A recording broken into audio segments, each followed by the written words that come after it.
Jones, Maya Jones, Yagazao. Please identify yourself at gate C30. That's what it sounded like in Toronto when El Al flew its last direct flight from Canada to Tel Aviv.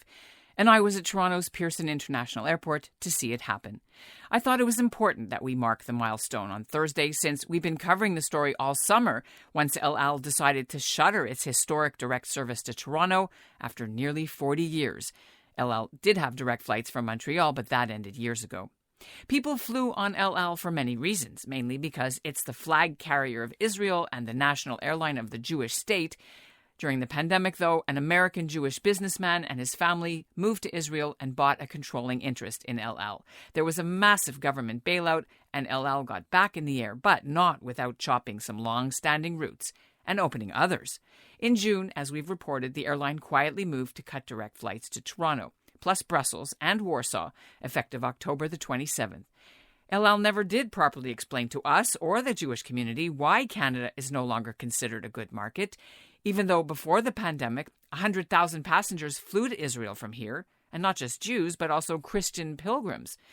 Come along now as I take you with me from the check-in in Terminal 3 right up to the departure gate. Since they came out the news, every single passenger, and I'm not exaggerating, either came crying or were sad and said protesting that this is not right. This is not right. I'm Ellen Besner, and this is what Jewish Canada sounds like for Tuesday, November the 1st, 2022.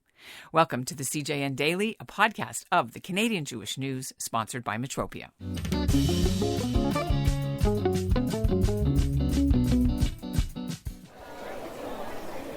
I got to the terminal 3 hours before takeoff, and at first glance, you couldn't really tell that it was anything other than a normal trip. But then I met Fagi Oppenheimer, who, with her husband, Rabbi Yehuda, leads Toronto's Yavne Zion Synagogue. She hadn't been back in Israel for 21 years. She knew this was the last El Al direct flight. And it was even more symbolic because, as a young grandmother, she wasn't flying alone.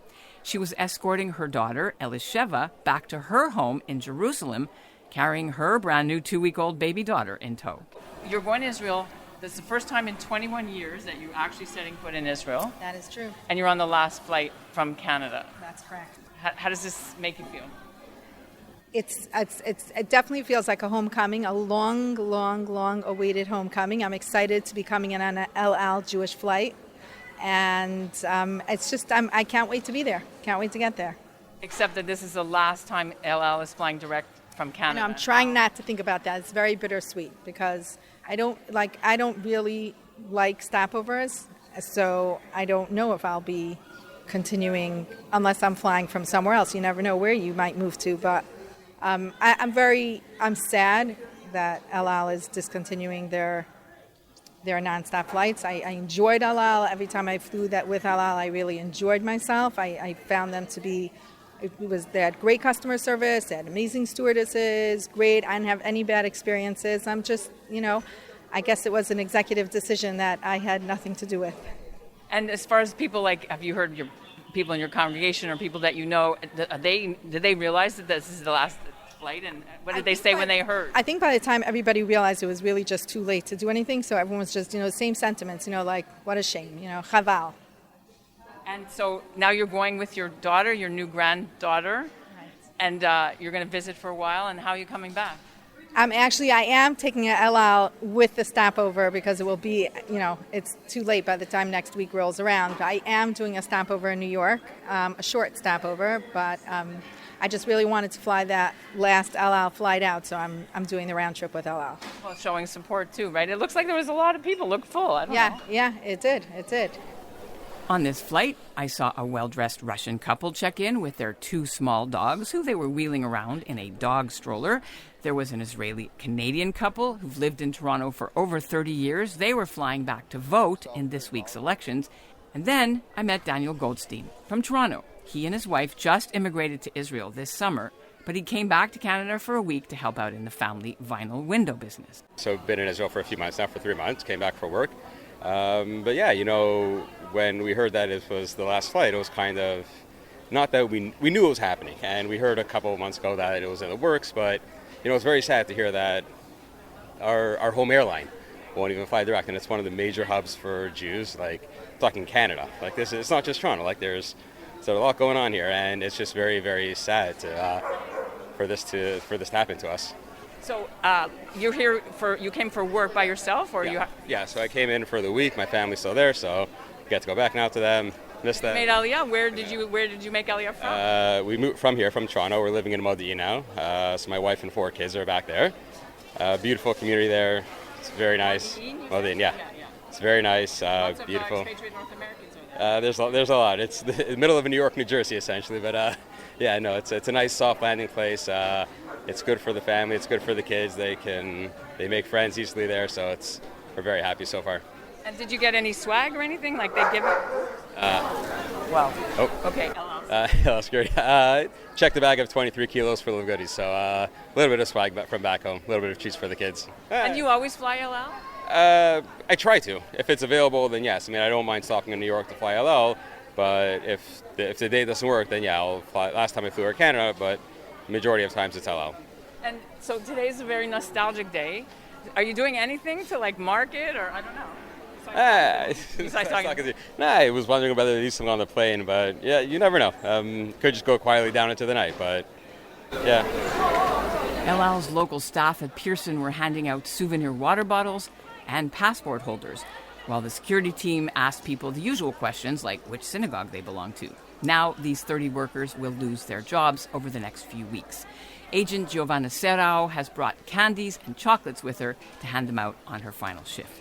She's worked at El Al for 23 years and greeted many a celebrity passenger, including former President Shimon Peres. It's one of the really bittersweet and sad days, yes. For me, extremely sad.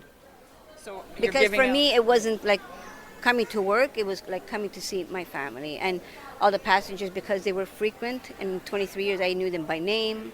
I've been through, I've seen marriages, I've seen births, I've seen, unfortunately, sad people that have been lost. So are you wearing anything special today because it's the last day, or doing anything special? Well, the special, unfortunately, I didn't want to even believe that it came to this day, right? I sort of not thought about it too much, and to me it's too sad to think that it's actually coming to this day. I don't. Like in denial. Denial, exactly. Denial. So after this, that's your last day of work, or you have a few? No, I have other, but it's not the same thing. Like I said, El Al was a class of its own. It was in a league of its own. The customer service here, unmatchable. You can't match it with anybody. Where do they? So you're going to work for another airline? Yeah. Yes. This was where you spent. This was my main. When I first started was for El Al. Who's the most famous person you've dealt with? Well, yeah, there's been basketball players famous from Maccabi that we used to have, because we used to have Los Angeles. We used to have all the people from Hollywood, Los Angeles. We had singers. We had always from El Al, and actors. We've had. To me, the most famous person that meant a lot to me, that's still in my heart, is Mrs. Julia Krasinski. There was a letter of yours that I wrote the condolences, and it was touching that I heard that they read it at her funeral. So why did El Al decide to cancel the Toronto? That's the $1 million question. I personally think it's the CEO's decision, which I don't know if it was right. I personally, by hearing thousands of passengers that come by, the worst decision they could have made. Close it somewhere else, but not in Canada. There's no El Al. It makes no sense. All of Canada transiting. It makes no sense. So they handed Air Canada on a golden platter, here, make money, because that's what they're doing now. Yeah, they just said, here, you get rich, and we decide to close down. I'm optimistic, and I truly, because I'm a person who's very optimistic, that they'll come back. Because with all the people writing and complaining and protesting, they're going to come to their senses. I think they're going to come back. With the check-ins all done, El Al printed a boarding pass for me so I could get through security. And when I arrived at the departure lounge, you could see the Boeing 787 Dreamliner at the gate. The plane's name was Hod HaSharon. They weren't taking off for another hour or so as security made final checks of the passenger list, and the police dog and the handler walked around sniffing carry-on bags. And then one passenger, who was probably a rabbi, quietly was tapping men and boys on their shoulders and made it known he was going to hold afternoon prayer services in the corner of the lounge. More than a dozen men eventually joined him, for mincha.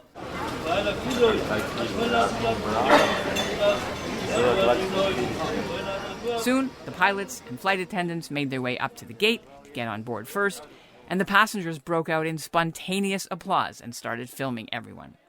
Captain Noam Lowenstein and his co-pilot Asaf Porat purposely chose to fly this final direct trip from Toronto. I used to fly here a lot for 6 years now. And I asked to fly it because of, I have nice memories from Toronto. It's also a bittersweet day, though, because I don't know if Israelis know, but in Canada, everybody's sad about it. Yeah, we try to approach the management and ask for, to reconsider, but we are not the ones who make the decisions. But I hope it's going to reopen, in summer or maybe holidays next year. Are you going to make an announcement or something special? Have you planned a little speech? Yeah, of course. We talk to the passengers and to the air traffic, and it's a sad day. Also, yesterday it was the last flight from Brussels and Warsaw. Yeah. Now the 3 cities were all announced, but they weren't even announced. It was just done. Well, I hope you guys will help us to reopen the route. Did you do anything about it? We did. We covered it right from the beginning. And so you said you've been doing this route 6 years. I've been doing it for many years, but for 6 years I used to live in New York, so I used to fly many times from Toronto on those years. So I have a good relations with all the people here. I have a lot of memories about the winter here. One of the things that they said when we were doing the stories in the summer was that because of the pilots, no offense, but because the pilots were having, negotiations for higher pay, that may have been one of the reasons that El Al was saying cutting Toronto and saving money. And then you got a contract. But so did you know if that's anything to do with it? No, I'm sure it's nothing to do with it. They didn't have enough aircraft to do all the routes, and they I think that New York is it's a better choice. New York, Atlanta, Tokyo. Yeah. But meanwhile, all these people, they won't have to go via Air Canada now. Yeah. Did you want to add something? Sorry, you're very sad? We're also sad, but we hope to get back here. It's a nice destination. We're really sad to leave here. We hope to get back soon, hopefully. People said that because it was such a big shutdown in Canada for COVID, lockdown for almost 2 years, that was part of the reason that they didn't have enough load. What do you hear about this? That was one of the reasons. Air Canada, I think they got a lot of support from the government, and they used to fly empty aircraft to Tel Aviv, but they kept on flying to Tel Aviv, and passengers switched to Air Canada. But just before COVID, it was supposed to be 5 flights a week. Yeah. So we are on the same side. The pilots really love Toronto, really love the people here. If the El Al does this again, people are going to be so mad. I mean, they'll go back, but maybe it'll take too long. A lot of people said they're going to lose Toronto if they don't smarten up. I don't know if you heard that from people, but you always need to work harder to get back something that you gave up. So we sure, if El Al finds that this is a good destination to return to, I'm sure they'll work hard, winning you back as it should, being the Jewish airline. הכי בבית בעולם, right? בבית בעולם, נכון. El Al's last flight, LY30, didn't leave on time. It was about an hour late taking off. And although I did have a real boarding pass with a real seat, I didn't actually go to Israel with them, although I would have loved to hear the pilot's speech after they took off. But they wouldn't have let me on anyway because I didn't have my passport. So for now, direct flights to Israel are only with Air Canada. They've been flying daily out of Toronto for months now. And you might have noticed that Air Canada is looking to hire a lot of new flight attendants. Interestingly, their ad says that they're especially looking for people who speak English and French and Hebrew. And that's what Jewish Canada sounds like for this episode of the CJN Daily, sponsored by Metropia. Integrity, community, quality, and customer care. Today's listener shoutout goes to Helen Lepik of Toronto. And we'll end with a disturbing anti-Israel incident that happened at McGill University a few days ago, involving Canadian philanthropist Charles Bronfman.